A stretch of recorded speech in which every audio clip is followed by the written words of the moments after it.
conclure au cours de l'exercice 2021 à des conditions sauvegardant les intérêts financiers de l'État ainsi que sa souveraineté économique et politique, des emprunts concessionnels et non concessionnels de montants globaux respectifs de 350 milliards de francs CFA et de 750 milliards de francs CFA.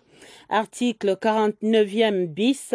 Au cours de l'exercice 2021, le gouvernement est habilité à recourir à des émissions sur le marché international pour un montant de 450 milliards de francs CFA dans la limite du plafond des emprunts non concessionnels autorisés à l'article 49e ci-dessus en vue principalement du rachat partiel ou total de l'eurobond en cours. Le reste sans changement. Article 2. La présente ordonnance sera enregistrée, publiée suivant la procédure d'urgence, puis insérée au journal officiel en français et en anglais. C'est donc cette importante ordonnance signée ce 26 mai par le président de la République, son Excellence Paul Biya. En plus de cette ordonnance présidentielle qui vient de modifier ce mercredi certaines dispositions de la loi de finances 2021, d'autres importants décrets du chef de l'État étaient signés ce même mercredi, des textes qui nomment des responsables dans certaines universités d'État, des nominations au poste de président des conseils d'administration, de vice-recteurs et autres hauts responsables.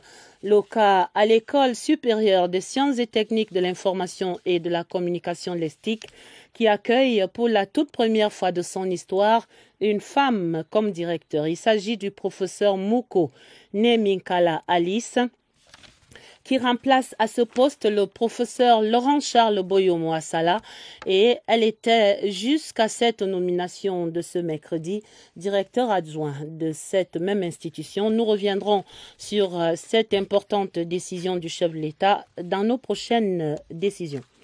Un chiffre dans le journal, 493 comme le nombre de fonctionnaires et agents de l'État relevant du Code du travail, tous licenciés et révoqués de la fonction publique.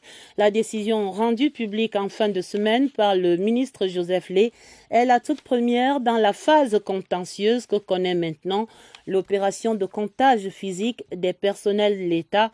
Face à la presse ce mercredi, le ministre de la fonction publique a expliqué que les concernés n'auraient pas déféré aux convocations du Conseil permanent de discipline et que ce sont là les toutes premières sanctions pour espérer siffler la fin de l'absentéisme chronique dans la fonction publique camerounaise. Catherine Toulou, Elanga. Le temps de la tolérance administrative est révolu, a déclaré ce matin Joseph Lay. Devant les journalistes, le ministre de la fonction publique et de la réforme administrative a relevé l'absentéisme chronique et l'abandon de postes comme mobiles fondamentaux de ce processus de comptage physique des personnels et agents de l'État. Un processus amorcé depuis 4 ans par le ministère des Finances. Les fonctionnaires et agents de l'État révoqués et licenciés après la phase précontentieuse et contentieuse. Il y a pour commencer la demande d'explication écrite. Ensuite, une proposition d'arrêt de la procédure ou prononcer de la sanction en fonction de la qualité de la réponse qui nous est fournie. Une situation qui a fait perdre près de 30 milliards de francs CFA à l'économie du Cameroun, soit à peu près 6% de la masse salariale des fonctionnaires. Parmi ces cas résiduels, 315 agents publics décédés dont les familles percevaient régulièrement les salaires. Beaucoup parmi eux ont quand même perçu indûment des salaires. Évidemment, ça ne va pas se terminer comme ça, parce qu'ils devront rembourser à l'État ce qu'ils ont perçu. Cette opération qui vise à assainir et à préserver la fortune publique est loin de s'achever. Le Conseil supérieur de la fonction publique reste vigilant. On entend le ton très ferme du ministre Joseph Lay. C'est donc chaud devant pour les fonctionnaires absentéistes et autres tricheurs. L'État est désormais vent debout pour endiguer cet absentéisme qui avait fait son lit dans l'administration camerounaise avec de lourdes conséquences. On vient d'entendre les chiffres sur le PIB. Faible productivité également, lenteurs et blocages dans le traitement des dossiers, la réalisation des projets en Berne. Sur le banc des accusés, les hauts responsables et leurs collaborateurs, tous coupables. Oswald Modon. Vous avez connu l'école buissonnière. Aujourd'hui, c'est le travail qui devient buissonnier. À croire que les élèves d'hier ont peut-être changé de statut, mais l'absentéisme reste leur affaire. Il faut savoir qu'il y a une représentation d'abord de l'administration publique qui est biaisée dans notre contexte. Plein de gens vous disent que le travail au sein de l'administration, ce n'est pas tant que ça le résultat qu'on y fait. C'est davantage le fait de montrer qu'on pourrait y être affilié. N'allez surtout pas le dire aux autres fonctionnaires. Ce ne sont pas les raisons qui manquent. Ça dépend des problèmes. Tu peux te lever le matin, tu as un enfant malade et puis tu t'absentes. Je crois que volontairement, on ne peut pas être absent. C'est peut-être dû à certains empêchements. Et pourtant, l'absentéisme est devenu un véritable phénomène dans nos administrations. Il y a une coproduction de l'absentéisme. Parce que lorsque vous êtes absent, il y a une autorité qui est censée constater cette absence-là. Et si votre absence perdure, ça veut dire qu'il y a une connivence et une complicité de cette autorité. La secrétaire commerçante, le chef des services prestataires, l'enseignant entrepreneur ou le directeur homme d'affaires, la diversité des casquettes est devenue la norme. Que l'administration puisse prendre le temps qui est le sien et que ce temps-là soit véritablement utilisé pour les tâches pour lesquelles on a été recruté. Mais en attendant, l'image de cette porte fermée ou de cette chaise vide qui attend désespérément son occupant continue d'être banale dans nos administrations. Pourtant, l'absentéisme n'est pas une fatalité. Face à l'exigence de performance, certaines entreprises publiques ont trouvé des solutions pour obliger les personnels à la ponctualité et à la présence au travail. Voici quelques cas visités ce mercredi à Yaoundé par notre reporter Agnès Solange-Abessolon. Un compte, un identifiant unique dans une application installée avec un mot de passe secret. La méthode d'émargement électronique fait courir les retardataires à la CNPS. Et à la fin de la semaine, le responsable en charge des ressources humaines fait une sorte de tableau qu'il porte à notre attention. Le chef de bureau du personnel arrive avant tout le monde. Dès 7h30, on prend les noms des retardataires. Au FECOM, seul le contrat d'objectivité fait foi. L'évaluation des travaux de bord compte pour 40% dans l'évaluation annuelle des employés. Il y a des jours où moi-même je suis à la mérite, pour voir comment est-ce que ça se passe, comment est-ce que le portail se ferme devant quelqu'un qui est arrivé à 7h31. Donc, FECOM, tout le monde a un contrat d'objectif, même l'agent d'entretien. Ça veut dire que quand on vient au travail, on sait exactement, non simplement qu'on sera évalué, mais on a des objectifs qui ont été fixés pour tout au long de l'année. Toute une philosophie ici. Sortie et entrée enregistrée grâce à ce badge informatisé. Idem à la CSPH. Des contrôles inopinés permettent de s'assurer de la célérité dans le traitement des dossiers. 72 heures, délai maximal. La ponctualité est de rigueur pour atteindre les objectifs fixés, c'est connu. Et ces entreprises l'ont compris. Et on pourrait en prendre de la graine. La zone du lac Tchad, toujours au cœur des attentions, au lendemain du sommet extraordinaire de la CBLT à Abuja, au Nigeria. Ce mercredi à Yaoundé, le comité de pilotage du projet de facilité régionale de stabilisation du bassin du lac Tchad tenait sa deuxième réunion. Le projet est coordonné par le Programme des Nations Unies pour le développement et il est effectif depuis 2020 dans les localités de l'extrême nord, victimes des exactions de Boko Haram. Présents ce mercredi donc pour ce premier bilan du projet, les ministres de la Défense, de l'économie, de la décentralisation, des bailleurs de fonds et autres partenaires techniques. Compte rendu des travaux, Franck Evina. Boko Haram a sémé la terreur à Limani, Ouaza, Blangwa, Moskota et Amchide. Des localités cibles primordiales de la facilité régionale de stabilisation du bassin du lac Tchad, implémentée par le Programme des Nations Unies pour le développement. Sur ces images, projetées pendant cette réunion du comité de pilotage, le retour progressif à la normale dans ces zones sinistrées. Un regain de stabilité renforcé par des activités de relance économique, la construction des infrastructures publiques et la fourniture des services sociaux de base. Je voudrais par exemple citer la réouverture du corridor entre le Nigeria et le Cameroun à travers Amchide et Banki.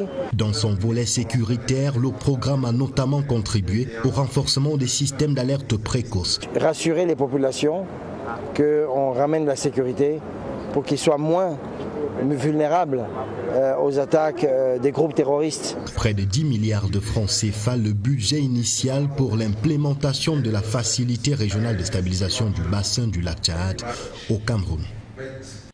L'extrême nord Cameroun, surveillé comme du petit lait sur le feu, cette 4e région militaire interarmée qui reçoit en ce moment même une mission d'évaluation sécuritaire conduite par le général de corps d'armée René-Claude Meka.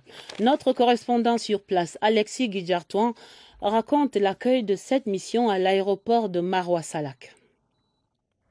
La redéfinition de la stratégie de lutte contre Boko Haram, qui garde encore des capacités de nuisance, nécessite une évaluation de la situation sur le terrain. C'est pour obéir à cette logique que le chef d'état-major des armées est dans la région de l'extrême nord. Le général de corps d'armée René-Claude Meka et sa suite sont accueillis à leur descente d'avion par les responsables de la 4e région militaire interarmée, avec à leur tête le général de division Salim Mohamedou. Le SEMA, comme dans toute cérémonie militaire, a eu droit aux honneurs. Revue des troupes, salut des principaux responsables de la RMI 4 et des autres armes, brève escale au salon d'honneur de l'aéroport de Maroua-Salak et le cortège du général de corps d'armée René-Claude Meka prend la direction du centre urbain en attendant la séance de recadrage prévue au poste de commandement de la RMI 4. La suite du journal est cet anniversaire. Le SDF a 31 ans ce 26 mai. Dans son parcours, le Social Democratic Front aura contribué à faire évaluer l'organisation des élections au Cameroun. C'est en tout cas l'appréciation du maire SDF de Bamenda, 3e dans le nord-ouest, Clétus Fongou, qui marquait le 31e anniversaire de son parti. Et pour lui, le SDF reste et demeure le parti politique d'opposition le plus populaire dans le nord-ouest et au Cameroun, malgré la difficile transition interne en cours en ce moment. Laurent Chisogbe. Il y a encore quelques années, le Social Democratic Front, par le biais des élections législatives et municipales, trônait à la tête de plusieurs communes dans le nord-ouest. Cette performance contraste malheureusement avec celle d'aujourd'hui, où seule la commune de Bamenda 3e reste contrôlée par cette formation politique sur l'étendue de la région. En ce jour marquant son 31e anniversaire, les responsables du parti souhaitent retenir ce que le SDF semble avoir apporté dans l'univers politique au Cameroun. Grâce au SDF, l'organisation des élections est passée de Minat à Onel, de Onel à Elekam, et nous restons dans la lutte pour la démocratie. Nous demeurons le parti politique d'opposition le plus populaire au nord-ouest et au Cameroun. Face à la domination territoriale du RDPC dans la région, les élus du SDF pensent que leur parti dispose toujours des arguments pour reconquérir la position des leaders qu'ils occupaient par le passé. Politique encore avec ce fait historique, la toute première session ordinaire du Conseil régional pour le centre qui se tenait ce mercredi, une session budgétaire conduite par le premier vice-président du Conseil, Jean-Claude Sanamankono. C'était en présence du gouverneur Nasseri Paul Beya. Sur la table, un projet de budget de 3 milliards de francs CFA pour cet exercice 2021. Le point sur ces travaux, Richard Atangana Obama de CRTV Centre. Le premier budget du Conseil régional du Centre est une dotation de l'État pour la mise en place effective de cette institution. La session ouverte ce 26 mai 2021 donne le ton de la perspective du développement dans le centre. C'est un budget essentiellement axé au fonctionnement et à l'installation de notre conseil. Les autres projets de développement prendront corps à partir de 2022. À travers cette enveloppe de 3 milliards de francs CFA, le Conseil régional du centre entend poser les jalons de ces actions. Notamment l'acquisition de matériel de génie civil, celle d'un terrain pour sécuriser les 10 engins, l'achat des équipements de bureau, le paiement des différentes indemnités de cession et les membres de bureau entre autres. Pendant 3 jours, les conseillers régionaux du centre examineront le projet de règlement intérieur et fixeront les objectifs dans son cadre normatif pour améliorer les conditions et le cadre de vie des populations de la région du centre. Et nous allons à Douala où les 53 acquéreurs des logements sociaux sur le site de Banga Bakoko sont désormais en fonction de leurs clés. Des sésames remis aux concernés ce mercredi par le ministre Célestine Ketcha-Courtès en visite dans cette région du littoral. Nous y reviendrons. Le temps de dire que la ville de Nanga et Boko également est dans le vent de ce programme gouvernemental de construction des logements sociaux, 200 habitations à loyer moyen qui vont voir le jour au lieu dit Nsangeto. À cet effet, la mairie a déjà mis les 15 hectares de terrain nécessaires à la disposition de la SIC, la Société immobilière du Cameroun. La visite de ce site, c'était lundi cette semaine et sur le pas des officiels, notre reporter Laurence Okalia. Ici, dans quelques années, les populations de Nanga et Boko récolteront 200 logements sociaux sortis de ces 15 hectares. La société en charge de l'immobilier au Cameroun et la classe politique de Nanga et Boko sont devenus choisir le terrain le plus fertile pour ce projet. Ce site est déjà un site aménagé, un site approprié au bord du grand fleuve Sanaga qui servira d'atout touristique. Et c'est un emplacement stratégique au centre de plusieurs commodités, la gare ferroviaire, l'université agricole et l'université adventiste. Donnons à la SIC l'élément principal, à savoir le terrain. J'ai prescrit qu'il n'y ait plus de culture pérenne dans la zone. Après validation de ce terrain, la société en charge de l'immobilier au Cameroun procédera à la recherche de financement, ensuite la construction et enfin l'exploitation de ces logements sociaux. Le nouveau lamido de Garoua, Ibrahim Souleymanou El Rachidine, communiait ce mercredi à Yaoundé avec l'élite et la communauté de son lamida vivant dans la capitale. Il s'agit de la toute première sortie officielle du lamido depuis son adoubement à Garoua. À cette occasion, des prières ont été élevées pour implorer les grâces de Allah sur son règne et pour la paix au Cameroun. Le reportage, Augustin Guizana. Un air de fête a plané sur le quartier lac de Yaoundé en l'honneur du lamido de Garoua. Le voici enturbané majestueusement. Ressortissants des Garoua, petits ou grands, amis dont certains membres du gouvernement, autorités religieuses, militaires, ont réservé un accueil chaleureux au lamido de Garoua. Notre frère, notre ami, notre fils est l'amido de Garoua. Il nous a honoré de sa présence à Yaoundé. Nous sommes venus en masse pour lui souhaiter, pour lui témoigner de notre gratitude. Ému, le lamido de Garoua transmet sa gratitude à ce beau monde venu l'accueillir, lui et sa famille. Nous remercions toute la communauté qui nous a accompagnés, nos amis, nos parents, tous les Camerounais et les ressortissants de Garoua. Sa Majesté Ibrahim El Rachidine, Sa Majesté l'amido de Garoua, saisit donc cette occasion pour lancer un message de paix à tous les ressortissants de Garoua vivant dans la capitale Yaoundé. Sa Majesté Ibrahim Souleymanou Rachidine remplace Alim Garga Ayatou, décédé il y a quelques mois. Santé, les diplomates africains accrédités à Yaoundé sont désormais édifiés sur la situation épidémiologique au Cameroun et sur les perspectives de riposte gouvernementale contre la pandémie à Covid-19. À la réunion du groupe africain conduite ce mercredi par le ministre délégué auprès du ministre des Relations extérieures chargé du Commonwealth, ils ont eu droit à un exposé chiffré et circonstancié du ministre de la Santé publique, Manaouda Malachi. Synthèse de ces échanges, William Badier. Le cadre de concertation entre le gouvernement camerounais et le groupe africain du cercle des diplomates de Yaoundé, ouvert au ministère des Relations extérieures, s'inscrit dans le prolongement des activités de la Journée de l'Afrique, célébrée ces 25 et 26 mai 2021, au sujet de la riposte gouvernementale contre la Covid-19. La deuxième vague qui frappe le Cameroun est en train de passer parce que nous avons eu notre pic en mars et là nous sommes depuis 6 semaines, nous sommes en train de descendre. Et nous pensons que sur l'ensemble du territoire aujourd'hui, nous avons 35 patients dans nos hôpitaux. Ça voudrait dire que nous sommes réellement descendus. Parmi les perspectives, l'ouverture d'un centre de vaccination pour les diplomates et leurs familles au sein même du ministère des Relations extérieures. Au cours de ces échanges, nous avons évoqué plusieurs questions.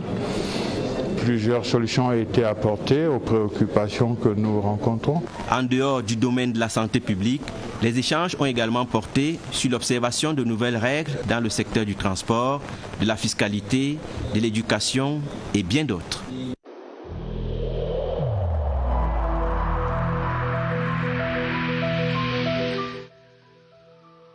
Malgré nos efforts, le Covid-19 a endeuillé de nombreuses familles et provoqué de graves difficultés dans le fonctionnement de notre économie et de notre société.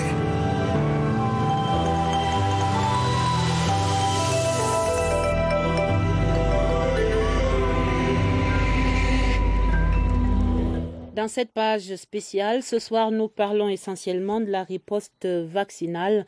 Avec quelques chiffres, on compte plus de 46 000 personnes déjà vaccinées au Cameroun et parmi ces citoyens, plus de 13 000 personnels de santé. Mais certains sont toujours embarrassés au moment du choix du vaccin. Voici quelques précisions sur l'efficacité des 2 vaccins distribués en ce moment par le programme élargi de vaccination au Cameroun.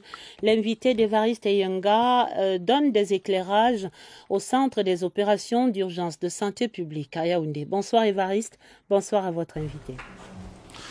Bonsoir. Alors c'est un rappel, puisqu'on avait déjà abordé la question, l'efficacité des 2 vaccins disponibles au Cameroun, AstraZeneca et puis Sinopharm.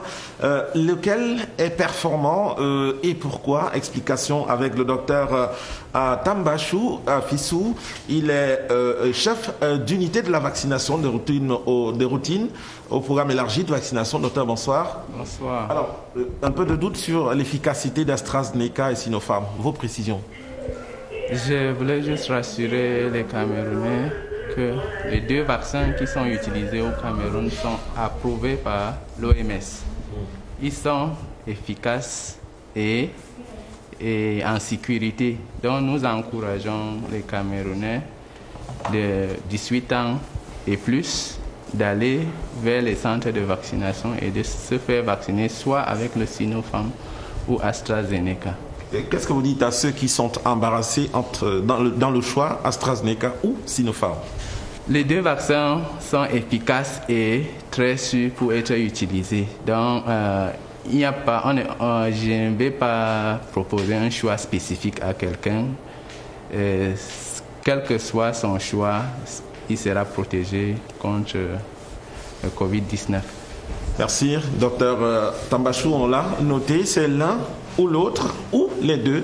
Donc, il n'y a pas à être embarrassé pour le choix d'un vaccin ou d'un autre. Les 2 sont autant efficaces et permettent de procurer l'immunité à chaque citoyen qui en aurait peut-être reçu une administration.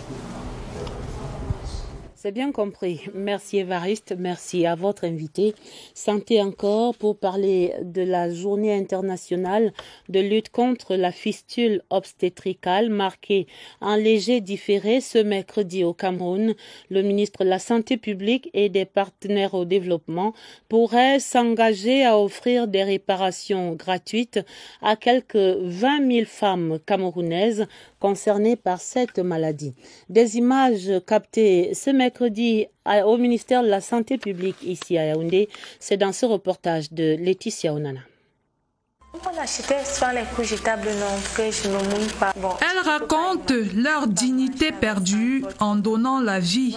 Le mal, celui de la honte, survenu suite à un accouchement difficile et prolongé, ne leur permet plus de contrôler l'écoulement urinaire et ou des matières fécales. La rencontre de ce jour, présidée par le ministre de la Santé publique, en présence de son homologue de la promotion de la femme et de la famille, vise à rappeler aux partenaires financiers l'urgence de mobiliser les fonds nécessaires pour éradiquer la fistule obstétricale d'ici 2028 au Cameroun. La chirurgie réparatrice est estimée à un peu plus de 273 000 francs CFA dans notre pays. Un coût qui n'inclut pas les frais d'hospitalisation, de nutrition, d'assistance psychologique, ainsi que l'appui à la réinsertion socio-économique des victimes. Le feuilleton de la semaine sur le non-respect du code de la route sur la scène, des acteurs les plus dangereux sur nos routes et les moins disciplinés également, les motos-taximens. Vous l'aurez deviné, rien ne les arrête, ni les passages cloutés, ni même les feux rouges. Ils virevoltent entre les véhicules et passent allègrement de la chaussée au trottoir, sans hésiter. Les motos-taxis au paroxysme de l'incivisme sur les routes, c'est un reportage de Laurence Ocalia. Toute route est route tant que les deux roues peuvent rouler. Chaussée, trottoir, terre-plein. Si la police veut m'interpeller, j'accélère. Et ce n'est qu'au feu rouge que je ralentis pour traverser sur le passage clouté. Et pour me défendre, je n'ai qu'à dire que je fends l'air. La moto n'aime pas l'embouteillage. S'il y a un passage qu'il peut passer, il passe vite, effectivement, pour jouer autant de mon client. La leçon la mieux comprise à l'auto-école de l'incivisme, c'est celle-ci. L'art de se faufiler entre la vie et la mort. Bon nombre de mes collègues et moi-même sont passés maîtres dans le domaine. Notre philosophie, elle est toute simple. On sait qu'on va mourir, même n'importe qui sait qu'il va mourir. Non. On sait qu'il y a un danger. Parfois on bouscule parce que si les gars de la mairie sont ici à côté, on sait que non, si on bouscule, on peut passer. Ah, la mairie. Depuis des années, elle essaye de fermer notre auto-école de l'incivisme. Bien qu'elle nous traque, nous réussissons quand même à briser tous les codes de conduite jusqu'ici. Et nous disons carton rouge. L'apport de Atlantic Assurance dans la relance de l'économie nationale, la contribution était présentée au gouvernement au cours d'un dîner-débat présidé par le ministre des Finances, Louis-Paul Motazé. Des précisions avec Emmanuel Biconde de CRTV Centre. Au cours de ce dîner-débat organisé à Yaoundé, face aux acteurs de l'écosystème des affaires, des éminents économistes et membres du gouvernement, Atlantic Assurance Cameroun a présenté son offre de caution pour garantir les prêts bancaires, laquelle caution assurance permettra désormais aux collectivités territoriales décentralisées, mais surtout aux entreprises ne disposant pas souvent de garanties fiables de sous-tendre leur dossier de financement. Nous donnons notre caution aux banques, aux investisseurs étrangers, des bailleurs de fonds qui peuvent financer des opérateurs économiques locaux. Pour dire s'il y a des défaillances, nous pouvons nous substituer aux débiteurs, aux opérateurs économiques qui ont pris des crédits. Nous avons des cabinets spécialisés qui nous aident. Si c'est des dossiers qui passent par nous, nous confions les dossiers à ces cabinets spécialisés pour faire les études, des enquêtes, pour nous aider à apprécier le risque. Si c'est les banques qui ont reçu ces dossiers directement, les banques demandent aux promoteurs de nous saisir pour solliciter les cautions bancaires. Dans un contexte marqué par l'affaiblissement du tissu économique dû à la pandémie à coronavirus, une telle offre, selon les experts, s'accompagne des garanties nécessaires à l'accord et au remboursement des prêts. Couvrir les risques financiers, c'est le propre de l'assureur, en ce sens que pratiquer l'assurance caution, c'est couvrir les défaillances de paiement dans toutes les opérations économiques qui permettent, n'est-ce pas, aux opérateurs économiques d'apporter leur contribution au développement et au financement de notre économie. Le gouvernement camerounais et son partenaire s'engagent donc à inverser la tendance pour asseoir une véritable politique de relance de la production locale et de la productivité des entreprises. Ce jeudi, un dîner-débat similaire est organisé à Douala, puis Bafoussam le 1er juin et un autre à Garoua le 8 juin prochain. Tout à l'heure, la page des sports, mais je signale d'abord ce télégramme officiel de félicitations du président de la République, son Excellence Paul Biya, qui écrit à son homologue Salomé Zourabichvili, la présidente de la Géorgie, et c'est à l'occasion de la célébration de la fête nationale de ce pays ami, ce 26 mai.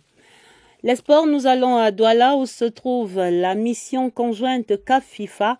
C'est pour la visite d'inspection des infrastructures sportives et la visite s'est déroulée ce mercredi en présence du ministre des Sports, du gouverneur de la région et du directeur général adjoint de la CRTV, Emmanuel Wongube.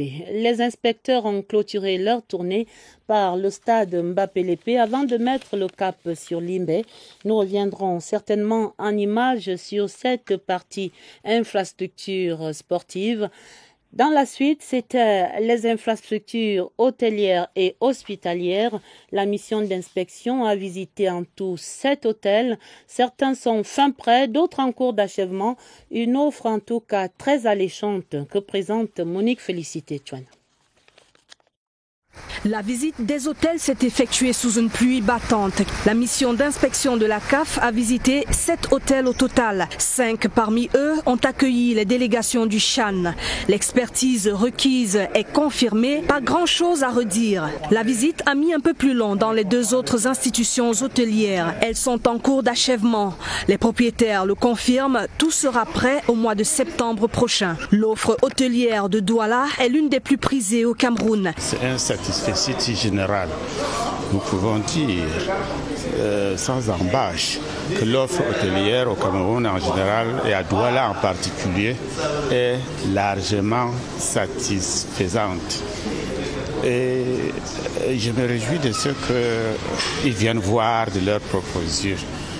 Nous pouvons mesurer le chemin déjà parcouru et nous dire que la CAN se fera très bien au Cameroun avec cette offre hôtelière. La visite s'est achevée en fin de soirée et sur les visages, la satisfaction a été bien visible. Douala, dans toute sa splendeur, est prête à offrir le meilleur du confort à ses hôtes pendant la CAN.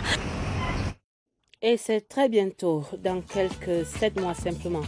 La fin de ce 20h30, il y avait dans le journal cette importante ordonnance du chef de l'État modifiant et complétant certaines dispositions de la loi du 17 décembre 2020 portant loi de finances de la République du Cameroun pour l'exercice 2021. Avec cet article 49e nouveau, le gouvernement est autorisé à négocier éventuellement à conclure au cours de l'exercice 2021 à des conditions sauvegardant les intérêts financiers de l'État ainsi que sa souveraineté économique et politique, des emprunts concessionnels et non concessionnels de montants globaux respectifs de 350 milliards de francs CFA et de 750 milliards de francs CFA.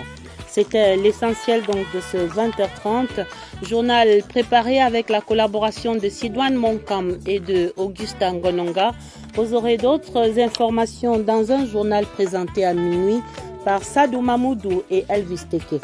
Dans l'immédiat, retrouvez le magazine Beacons of Time avec un fond Moukette sur la scène pour la mémoire simplement. Très belle soirée sur toutes nos antennes et à demain 20h30.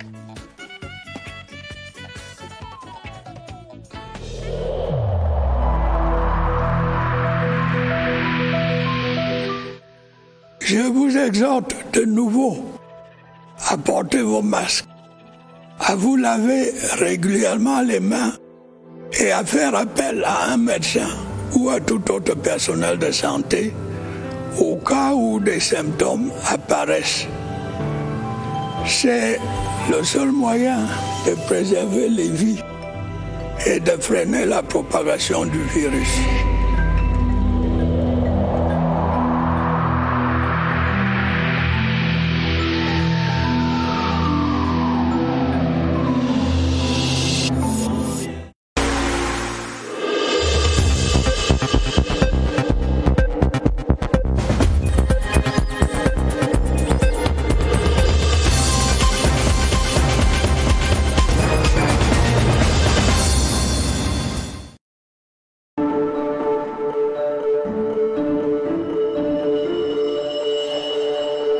morning, bro. Nah, no, bro. You know say you be my party man, no? I give you 2 for price for 1. Chai, bro. Yes, cause my woman say make I bring you 1 watermelon. And this one on top. One that's 2 watermelon. Twins? How you feel for Bitani? My join at times too. No wait, say make your credit finish before you put another one. Press #111 *0#, then receive your credit ×2. Orange. Le monde nous plonge dans le doute. Mais avons-nous raison de douter?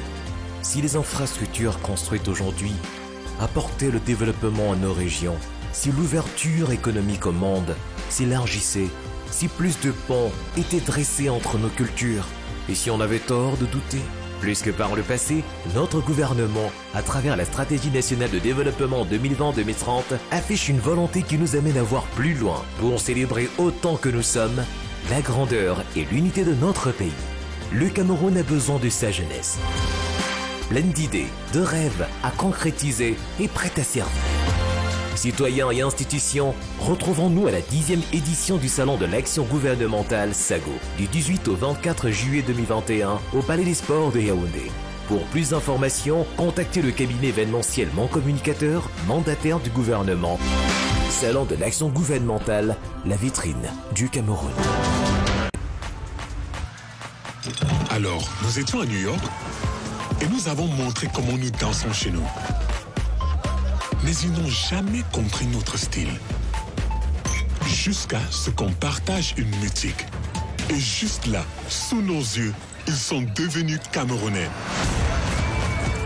Ce qui démontre que lorsque tu introduis musique, la vraie saveur du Cameroun en ressort. Et de retour chez nous, nous étions des héros.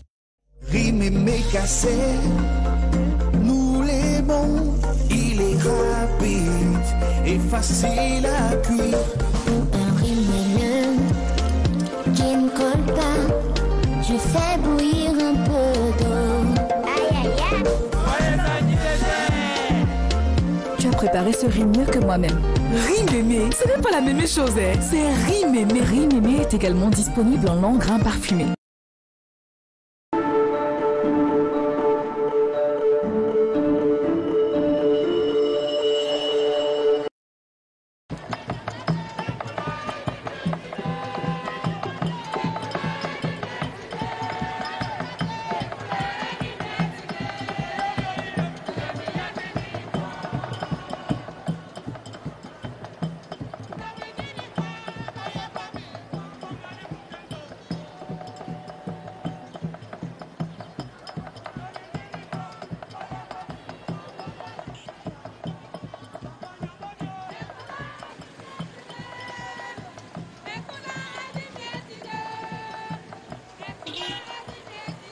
Within the iron gates of this plush palace in Kumba lives a man whose life story will forever be an inspiration to many.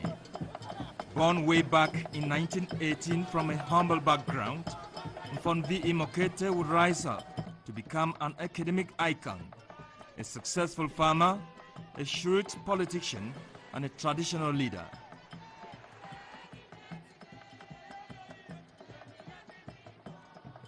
The very grandeur of this palace translates into the greatness of Mfonvi Imokete, whose stewardship as a politician contributed to the independence of the southern Cameroons and the subsequent